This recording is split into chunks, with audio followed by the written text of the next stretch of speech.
Hello again. Welcome back to another episode of Spirit Fed, Body Led. This is the podcast dedicated to fostering a relationship of us with the divine and to recognizing the experience of the divine through our body is miraculous and is the source of all healing and every massive, awesome thing in our life. So, I wanted to talk about the topic of longevity today because I kind of feel like we have a skewed relationship building with the notion of longevity in the world. And I've noticed that the more time I spend in medicine, the more I see this idea of hacking the body become the preeminent model. And that's never sat well with me because even the word itself, when I think of hacking something, of course, we know the word from computer terminology. And so we have this idea that there's systems and that we can kind of step in and make them run more efficiently or work better. But for me, and this is just for me, that's kind of been fraught with a bit of an arrogant mindset. And it also seems to me to insinuate that the body is nothing more than sort of a program to be modified and altered. And the assumption that we know better how to modify or alter that program than the program knows how to run itself is kind of all wrapped up in the use of that word. And for me, that has always been a challenge because my belief is that our body is the living field. So our body is God energy, perfectly formed, perfectly informed, connected to the infinite. And so the notion that I would know what is specifically needed to step in and biohack that thing to make it work better is a little on the arrogant side because what I've seen happen. So I remember years ago, there was a woman I knew who was all jazzed about the effects she was having from working with a biohacking doc who, ran all these tests and then started giving peptides and all these boutique supplements and hormones. And the whole notion being that you were going to be able to, effortlessly lose weight, clear chronic conditions, and thrive. And she had mentioned to me some of the peptides that she was taking. And I'm always curious. Like, I love to go look at what's out there. What are people taking? How does it work? And so I went to look. And to my dismay, I saw that, yes, the peptides she was taking were known to stimulate, because if you don't know much about peptides, basically they're chemical messengers, biological messengers in the body. And so the notion has become if we give people peptides, then we can turn on the processes that we want more of. We can enhance certain responses in the body.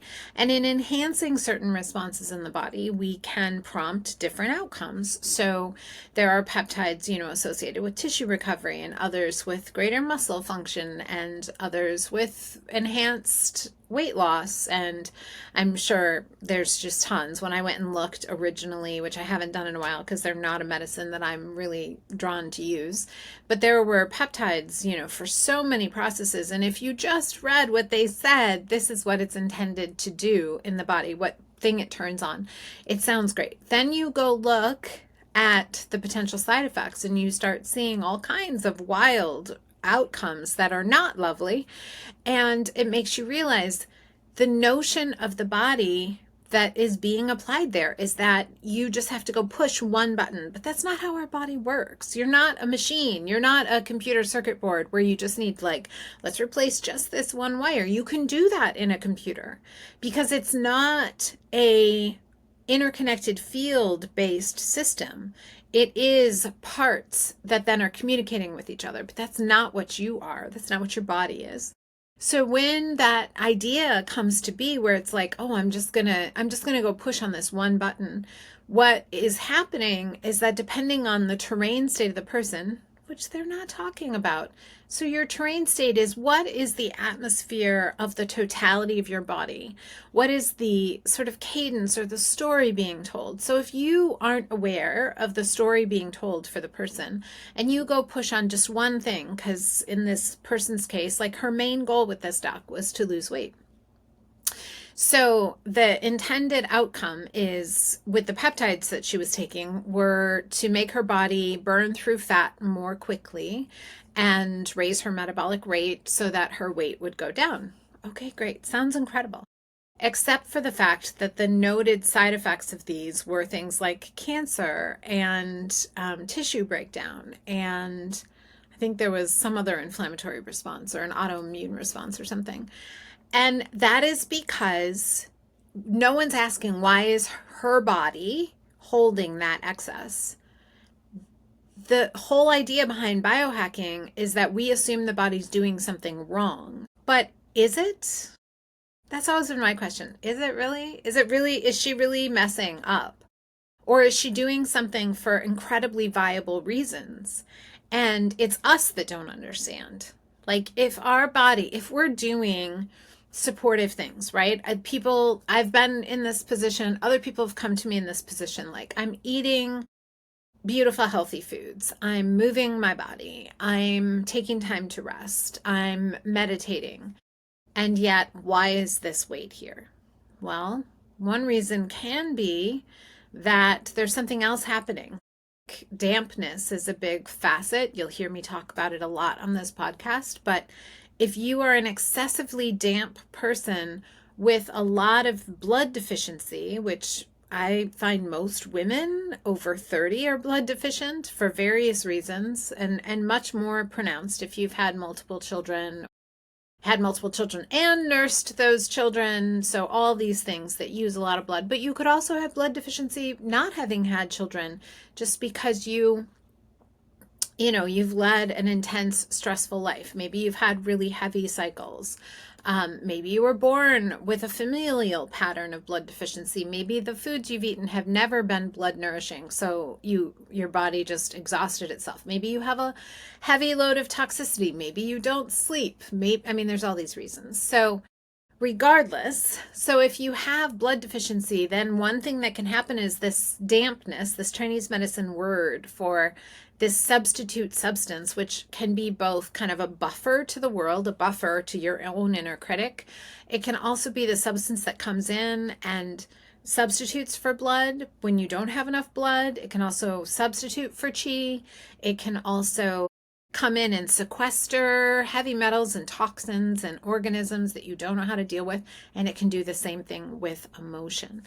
So maybe in some people, the dampness is huge because the blood is so deficient and the dampness keeps growing and the weight is an extension of the dampness. Now, in that case, that person's not holding weight because they're eating too much food. They're not holding weight because they're eating the wrong foods necessarily. They're holding weight in that case because their body's trying to remedy a significant problem. And the dampness, aka also in that case, the weight, is serving as a substitute substance. So when we just go and we say, well, I'm going to basically eject this weight, I'm going to make my body start burning through that fat. Fat is dampness. Like, there's the normal amount of padding that we need. That's part of protecting our organs and having that available to help with hormonal function. But then when there's the excess, it accumulates as this damp, the sticky kind of cloggy substance. And so it accumulates. And as it accumulates, in that case, it's doing so to substitute for blood, let's say, or maybe there's a big trauma in the past. I've seen this in people who have like chronic Lyme disease, which this woman did, that the dampness comes in to help kind of sequester the Lyme, to make it not be able to have as much access to our organ systems, as one example. So you take the peptide and you just tell your body, no, that's it. You're getting rid of this excess. And you hijack the body's wisdom. So you say, no, I don't care what you think you're doing. I'm telling you that we're doing this. And then we hijack the body's wisdom. And in hijacking the body's wisdom, we negate all of her intelligence. We basically cut off her wisdom and the plans that she had. And we tell her, basically, you're dumb. I mean, I hate to say it, but that's kind of what is happening with a lot of these models. So we're negating the body. We're telling her she's stupid. She doesn't know what she's doing. Meanwhile, your body's like, oh, I'm sorry. I've been trying to keep you alive. Because if we don't build back the blood and the chi and the vital force, then there's nothing to run the organs. And I've had to have this conversation with so many women over time, like so many women where I've had to be like, look, what's really happening is that your body has no resources left, and she's trying to give you what you want, which is you want to have a life. So even when she's exhausted, she's taking any little bits of energy she has and she's handing them to you because you're saying, well, yeah, but I want to stay up till midnight and I want to eat such and such, and I want to go to this really stressful job, and I want to. And she is here to say, yes, I want you to have what you want. I'm all in. And this is how these things get disrupted. Quite honestly, I think biohacking exists because people don't want to do partnership. They want to stay in control. They want to say, well, I want my cake and eat it too. The funny thing is that I actually think the path of partnership is the ultimate having your cake and eating it too, because our body will never lead us wrong. And if we would be willing to start to look and say like, well, gosh, okay, so why is my body doing that? Like, why is she holding all that extra weight? In my case, the extra weight was because she was shoring up the blood so much that she just had to keep adding more. And once I understood that and I stopped trying to evict that weight, now it was available for change. When I really understood she was providing a service, she was not performing aberrantly, punishing me, dysfunctional. But that was up until I really understood that. There was a part of me that thought that that's what was happening. And this is what prompts that hacking, because when we don't know the why, we go looking for, like, in essence, what switch can I flip or what button can I push?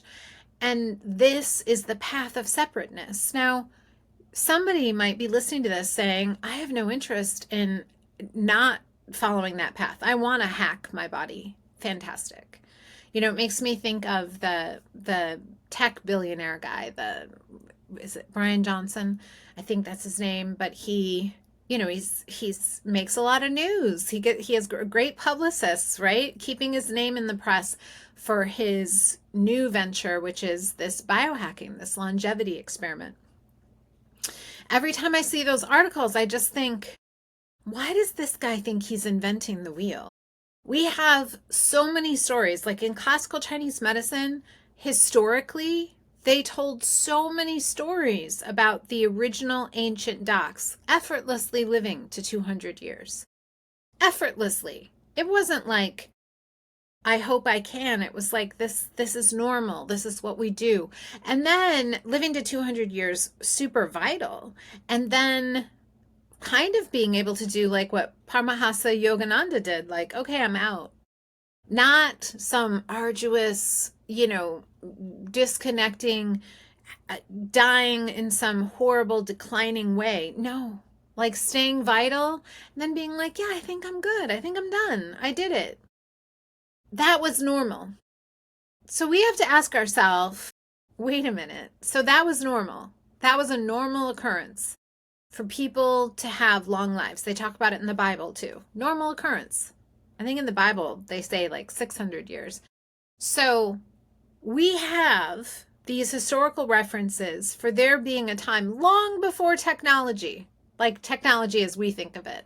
There was lots of technology, lots of spiritual technology, but technology as we think of it, long before all of that. People living extraordinarily long lives. Now, what are the odds that they were biohacking to do that in the sense that we think of it, this control-based medium? Very little. Because what I've seen, I started med school in, 1990. So I started med school in 1997. And I mean, we didn't even use cell phones when I started med school, right? And if you really want to know the truth, the kind of outcomes that the quote unquote old docs would talk about.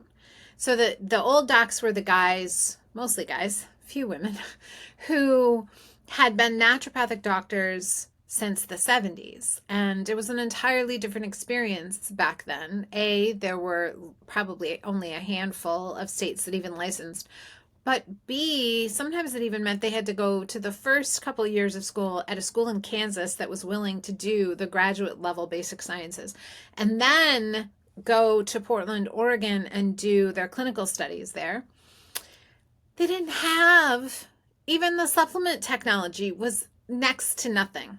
We didn't have boutique supplements, okay? We didn't have the trillion-dollar market for nutraceuticals that we have now. So their methods seemed very rudimentary. They were extraordinarily successful. We were told case study after case study of cure.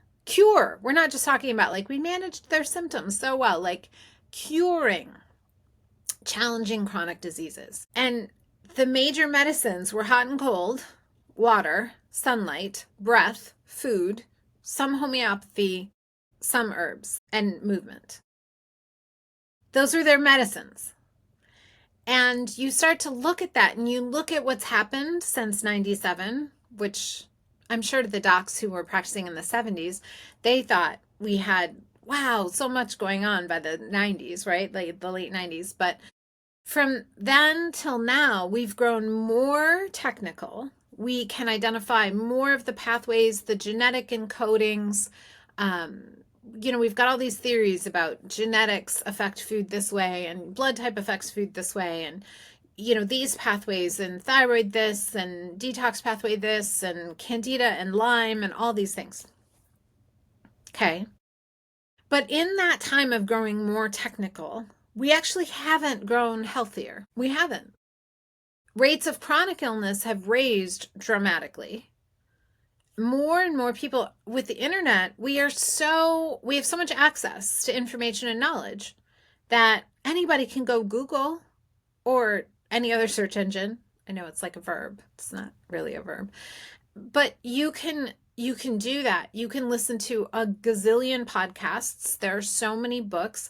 There are, like I said, it's $1 trillion industry every year, the nutraceutical industry. So between regular supplement companies, boutique supplement companies, compounding, then all the MLM world. I mean, seriously, everybody's got the next best thing. With all of that, and the fact that nobody ever comes to me not taking a supplement. Ever. It used to happen sometimes early in my career, but now everybody's on the usuals. I see a lot of vitamin C when people first come to me. I see a lot of adaptogens, antioxidants, sometimes detox support, liver support, sometimes glutathione, B vitamins, magnesium. Okay, so most people have done some sort of finagling. We're less healthy than ever before. Some people want to say, well, that's the food quality. Okay, cool.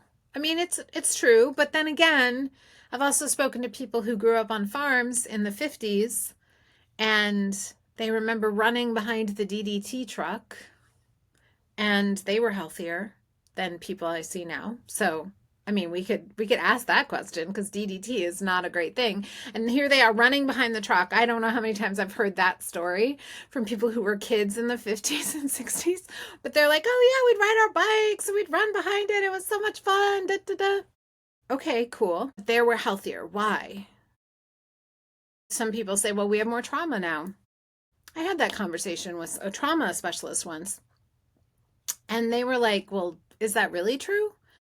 I mean, in my own family lineage, if you look, like my grandfather from my mom's side, he lost his mom in the 1918, 16, never remember the date, the big flu.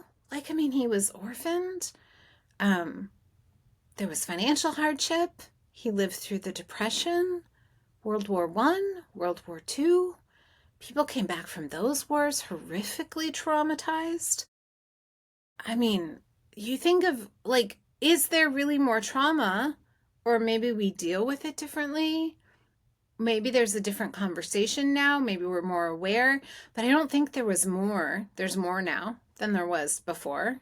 I mean, there were still predators, there was still abuse. I mean, all those things still existed. So can we really say that? That's always been my question. Like, can we really say that? I mean, we didn't have Wi-Fi. That could be a major factor now. Um, we didn't have chemtrails back then. And so maybe that's another major factor. But there was still a lot of toxicity. I mean, I know here where I live in Michigan, there's a neighborhood built on a piece of land that apparently in the 30s, 40s, 50s, 60s, apparently there was like paint was dumped there from use at Ford plants.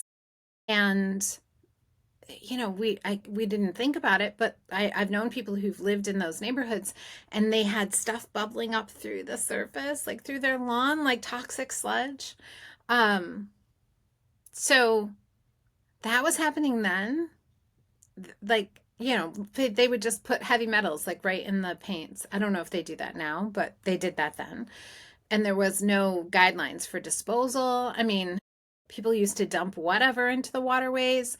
We think about all those things and we really have to ask ourselves, like, is toxicity really that different?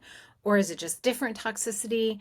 I don't know. I don't know all the answers to that. But I will say that I can tell you that from a chronic nature, people are way less vital now and much harder to heal now than they were when I first started in medicine. And yet, we we we we talk extensively. You log in any social media platform, you've got ads for like this supplement that converts, T3 to T2 or T4 to T3, and you've got it's going to activate this pathway and it's going to heal all your hormonal problems and it's going to do this. They wouldn't be advertising if they weren't selling. So we have to start to ask, what are we missing? Because with the technological advances, we should be like one thriving, incredible, like, wow, I've never seen a world so vital as this society. And we're not. We're not. And to me, the answer is that I believe that the ancients who lived longer lives, it was the connection piece. I believe that they truly had a connection of that God energy through their body and had a different relationship and reverence to the inner source of guidance. And they followed it. I think they said yes to it more often. I mean, if you look at the roots of Chinese medicine, that is certainly true. The focus on self cultivation, that word, self, the two words, self cultivation. The notion of that is that we develop a relationship with the divine within us, with our chi, with our life force.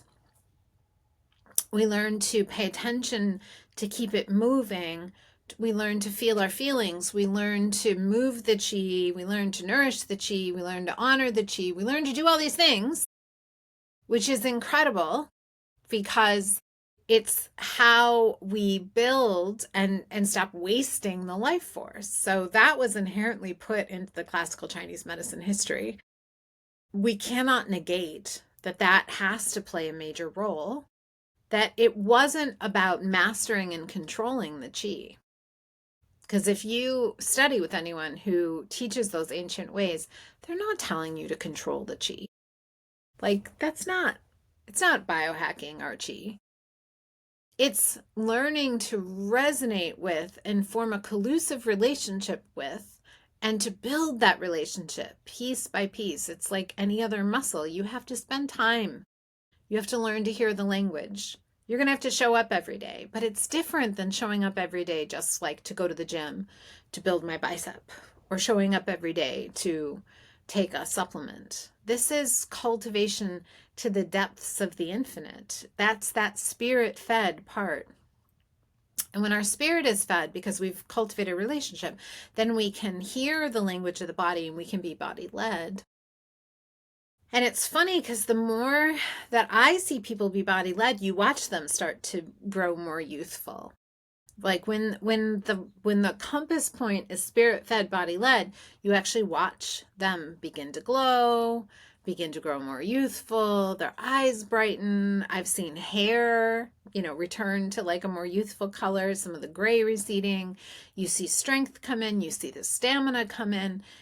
And it's those things that can fuel longevity. But the way we're talking about longevity is not that. Maybe because it's not sexy. I mean, I was used to joke that Chinese medicine and its movement practice, Qigong, has never really had big fame, not the way yoga has. And I'm like, well, it's not as sexy. Like yoga is sexy by movement, plus the clothes are sexy. Qigong clothes are not sexy. Have you ever seen what Qigong masters wear? Like not sexy. But and maybe that's the marketing, right? We can't, it's not as attractive. We don't have like tight asses in yoga clothes kind of thing.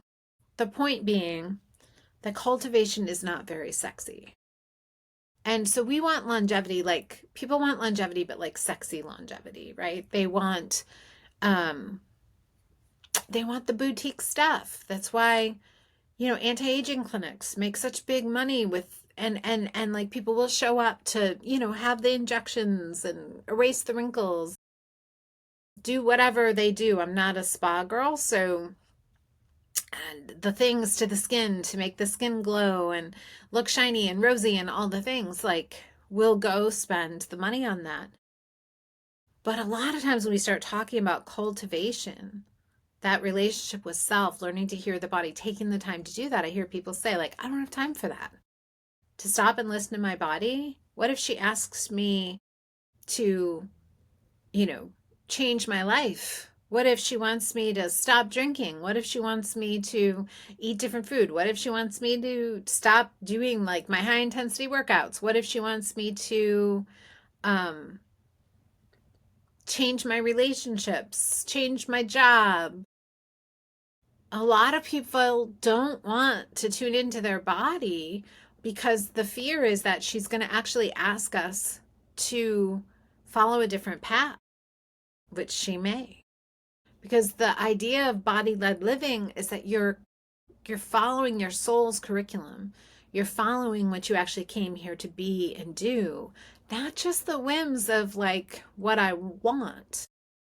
And sometimes it does mean that we have to face that we might have these big desires that are actually at odds with what our soul came here to do. And I find often what our soul came here to do is way better and more engaging. But we may not believe that because societally we don't encourage people to have a soul-led life. We encourage them to have a monetary-led life or a success-led life or a power-led life, but rarely a soul-led life. And our body is the extension of that soul relationship.